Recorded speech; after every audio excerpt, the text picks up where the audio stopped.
여기는 이제 서울역 고가도로 위에이고요. 이제 잠깐 여기서 이제 교회가 보니까 교회 말씀 잠깐 드리면 아까 저기 아현동 저기 중림동이죠.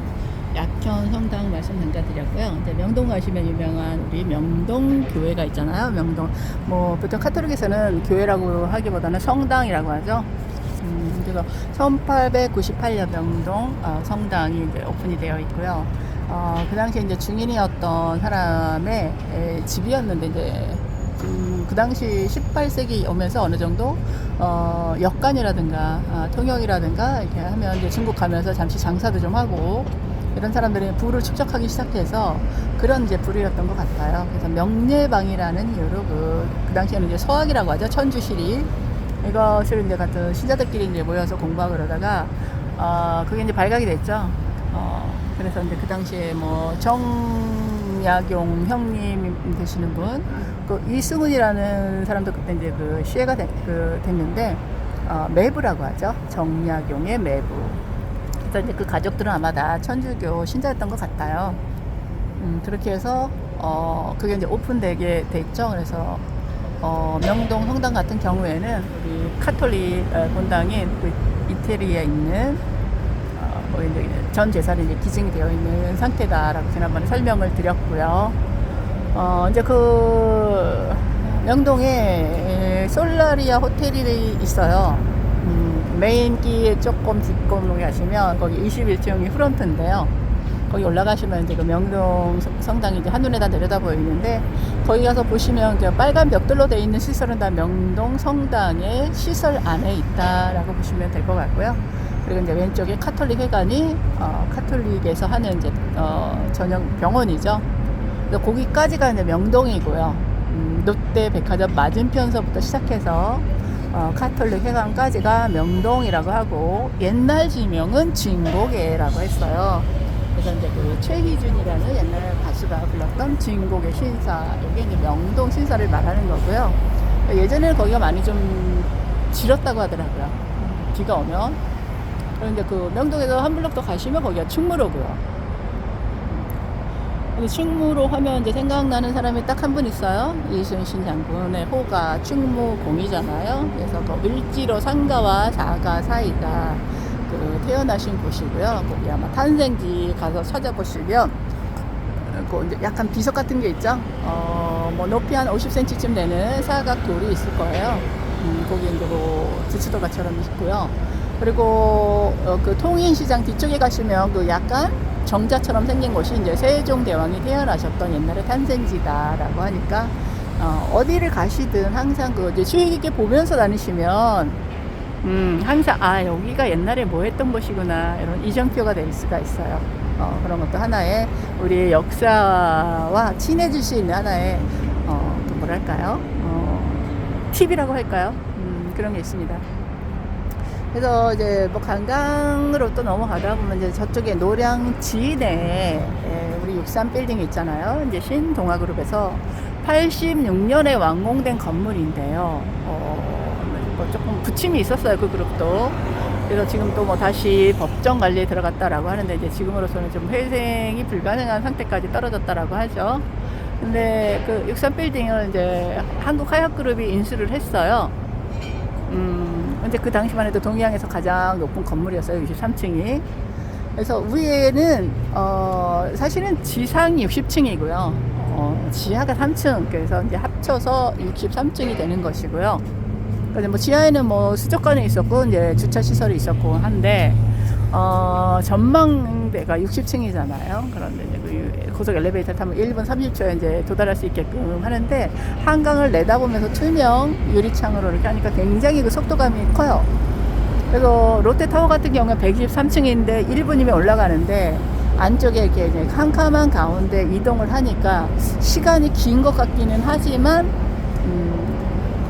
그 스릴감은 사실은 63이다 했는데 작년 7월 1일부로 전망대 영업을 뭐랄까요 내놨다고 할까요? 그래서 이제 지금 현재는 영업을 하고 있지 않습니다. 혹시라도 옛날에 이제 가셨던 기억이 있어서 한번 가봐야지 한번 헛걸음 되실 수 있거든요. 근데 항상 어디 이동하실 때는 새로 생긴 관광지나 이런 게 아닐 때는 꼭 재차 확인을 하고 이동을 하셔야 된다는 거. 그 세월에 따라서 변동이 있다라는 거, 좀 염두에 두시고요. 그래서 뭐 서울에 대해서 또 잠깐 말씀을 드리자면, 서울이라는 것은, 한자 표기가 사실 없어요. 그래서 이런 질문이 굉장히 많거든요. 그러면 이 서울의 유래를 어디서 온 걸까라고 이제 반문을 많이들 하시는데요. 네, 여러 의견들이 분분하지만 이제 가장 설득력 있는 건 무엇이냐 하면, 옛날에 이제 우리 신라의 경주요. 그걸 옛날 말로는 한자어로 한다라면 그게 설화버리거든요. 그래서 그걸 수도라고 생각하잖아요, 경주를. 그래서 거기서 모티브를 따와서 서울이라는 명칭을 갖게 되었다라고 하는 게 가장 좀 설득력이 있어요. 그래서 그냥 그 중국 사람들은 그냥 자기 임의대로 이렇게 서얼 해갖고 이제 서울 가장 가까운 이제 그 뭐랄까 발음이 되고, 일본의 서울을 소개할 때는 한자가 없다 보니까 그 가타카나로 소우르 이렇게 이제 표기를 하고 있고요. 그래서 대한민국 수도 서울에 살면서도 서울은 어디에서 유래되었나 모르시는 분들 많아요. 그냥 습관적으로 그냥 우리 서울특별시야, 서울특별시민이야 이렇게 하고 있죠. 뭐 그런 것도 이제 알고 보시면 난 재미있는 거고요. 근데 인구 1000만 명, 지금은 이제 1000에서 좀 깨진 지가 한 10년 이상 됐거든요. 뭐 이유는 급속한 이제 이 주택난과 고물가가 되겠죠, 원인은. 그러다 보니까 1시간 내에서 출근할 수 있는 경기도 지역으로 이전이 많아요. 그래서 이제 가장 서울에 근접해 있는 고양시라든가, 뭐 용인시라든가, 수원시라든가, 이쪽으로 이제 많이들 이동이 있어요. 그래서 지금 현재 서울 인구는 970만 정도이고요. 그리고 경기도 인구는 1400만 정도가 되고 있습니다. 우리 총 인구가 지금 현재 이제 5200만이거든요. 우리 남한의 인구가. 그러면 이제 부산에 400만이 좀 채 안 되죠. 360만 정도 되고요. 그 다음이 인천으로서 300만이고, 그 다음이 대구로 280만 정도 되고 있습니다. 옛날에 이제 광역시라는 그걸 지명을 붙였을 때는 100만 명 이상이었을 때 광역시라는 그 지명을 주었어요. 뭐 광주라든가 대구, 울산, 뭐 대전 이렇게. 근데 지금은 이제 뭐 인구도 점차 줄고 있고, 그러다 보니까 인구 팽창 지역이 아닌 소멸 지역으로 이제 들어갔죠. 그래서 인구를 늘릴 수 있는 여러 가지 이제 그 방법을 강구해야만 되는 거죠. 인텐시브도 주고. 그래서 제가 볼 때는 그런 것 같아요. 요즘은 이제 여성분들도 다 나름 다 직장을 갖고 계시거든요. 그러면 아무래도 이제 여성분들은 이제 출산하면 굉장히 그게 큰 부담이에요. 그래서 시설을, 정부에서 그 시설을 24시간 맡길 수 있는 시설을 일단 필요하고요. 하다못해 12시까지라도 맡길 수 있는 시설이 있다라고 하면 지금보다는 인구 정책이 더 효율적으로 늘어날 것 같아요.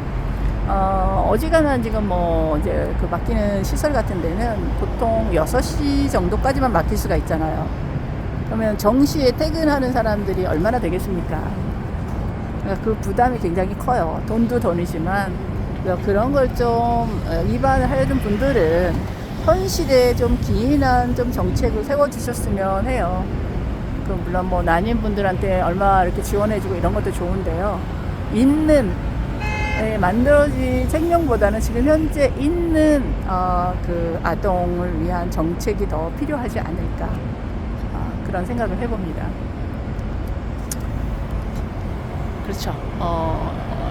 그 뭐 출산하면 뭐 돈 100만 원을 준다라고 하는 건 돈 100만 원이 없어 출산을 기피하는 사람은 거의 없잖아요, 지금. 그렇죠. 그 뭐 언젠가요? 뭐 10몇 년 전에 한 아이가 태어나서 대학 교육까지 마치려면 드는 돈이 뭐 2억 6천인가 든다, 뭐 이런 얘기 제가 들은 기억이 있어요. 지금은 더 올랐겠죠. 그런 문제들 너무 이제 그 고학력주의고, 그 공교육에 좀 뭐랄까요, 좀 실패라고 할까요? 그래서 애들이 뭐 사설학원으로 다 이제 몰리다 보니까 학교에서는 조는 애들 많고, 선생님은 또 선생님 나름대로 또 박탈감을 느끼고, 뭐 이런 그 악순환이 계속되고 있잖아요. 그래서 굳이 학원을 가지 않아도 질 높은 교육을 받을 수 있는 우리 공부욕의 시스템, 이거는 이제 정부도 머리를 싸매야 할 것이고요. 학부모들도 같이 거기에 동참을 해야만 되죠. 내 자식만큼은 가장 좋은 교육을 시켜서 가장 좋은 학교를 나와서 좋은 인생을 살게 할까, 이것도 굉장히 욕심이거든요. 그런 사회적 합의가 좀 필요한 시점은 아닌가라고 생각되어집니다.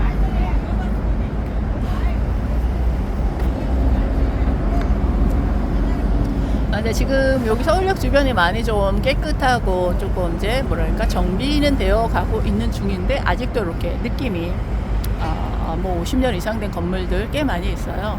50년, 뭐 60년 된 건물들도 아직 꽤 많이 있어서, 물론 꼭 뭐 좀 새롭고 뭐 그런 것만이 능사는 아니겠지만 조금 이제 깔끔하게 단장할 필요는 있겠죠. 안전 시설이라는 안전 설비 같은 거.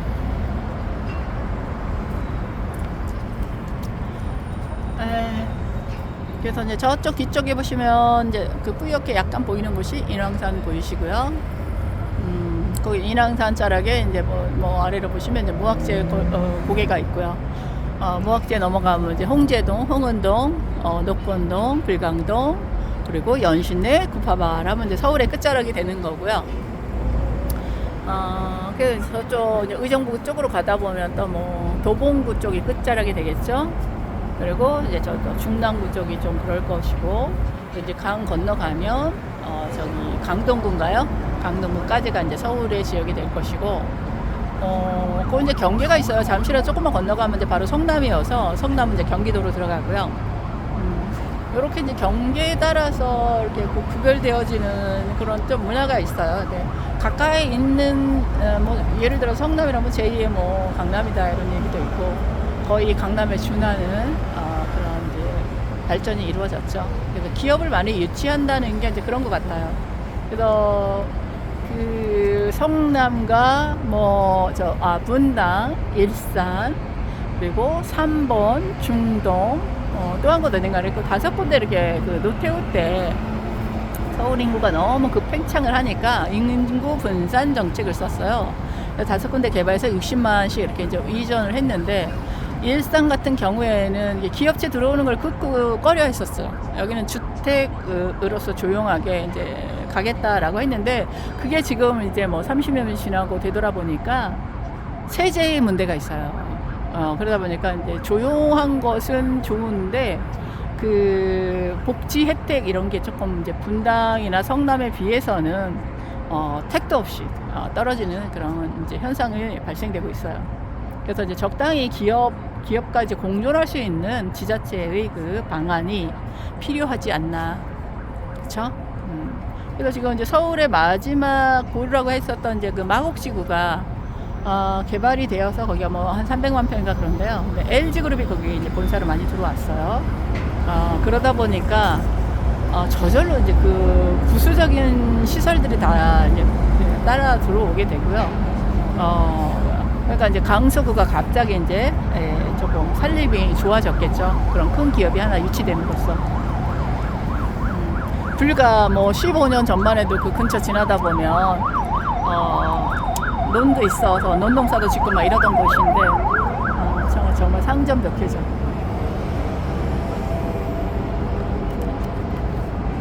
그래서 이제 저는 이제 경기도 장흥이라는 곳이 이제 제 출생지이긴 한데요. 그러니까 이 서울 근교잖아요. 그래서 뭐 경기도이긴 하지만 항상 문화권은 이제 이 서울에 두고 생활권은 이제 있어서 뭐 서울 시민과 다름없는데, 이 서대문 쪽, 은평구 쪽, 막 이쪽에 이 변화무쌍한 걸 보다 보면 한 이게 15년 정도 된 것 같아요. 정말 무서울 정도로 변했어요. 급격하게. 지금은 이제 이제 고양시에 거주를 하고 있는데, 그래서 지금 어디까지 들어왔냐, 그 변화의 물결이 삼송을 지나서 신원동까지 이제 다 개발이 되었습니다. 네. 그러니까 이게 개발도 참 좋고는 한데, 그 뭐랄까 인간으로서의 그 준비되어 있지 않은 변화에 맞닥뜨리는 그 두려움이랄까요, 이런 것도 사실 없진 않아요. 너무 모든 것이 일시적으로 변하고 하니까 그 변화에 따라가기가 너무 버거울 때가 있어요. 그렇죠. 옛날에는 이제 인간적인 이런 것에 기대어서 이렇게 모든 인간관계가 형성됐다라고 했지만 지금은 이제 그때에 비하면 많이 좀 기계화되고 문명화되고 이러다 보니까 좀 예전 같은 그런 건 아니죠. 그런 또 이제 상반되는 그런 마음이 있는데 잘 이제 컨트롤하면서 거기 또 시대에 맞춰서 살아내야 되겠죠. 너무 또 시대에 뒤떨어져도 또 곤란하잖아요. 그래서 요즘 이제 저도 걱정되는 게 뭐냐면, 그래서 아직까지 제 세대는 그래도 이렇게 이제 기계를 주문하고 이런 게 있잖아요. 상점 같은 데 가서. 네, 그런 게 이제 가능은 한데, 저희보다 좀 윗세대 분들은 참 당혹스러울 것 같아요. 그래서 가게 가면 그 바깥에 이미 거기서 주문을 해야만 되고, 그런 게 조금 잘 익숙하지 않은 분들은, 아날로그적인 좀 마인드 갖고 계신 분들은 이 시대의 흐름에 참 접목해서 살기가 힘드실 것 같다. 네, 이런 생각도 좀 해봅니다. 자, 오늘 이래저래 해서 여기 이제 회사 잠깐 들렀다 근처에서 영상이랑 좀 말씀 잠깐 드려봤고요. 또 이제 시간 되는 대로 제가 이제 알토란 같은 그런 이제 장소나 지식들을 좀 전해드리도록 하겠습니다. 네, 오늘은 이제 서울역에서 보여드린 거 이 정도로 마감하고요. 다음에 또 인사드리도록 하겠습니다. 감사합니다.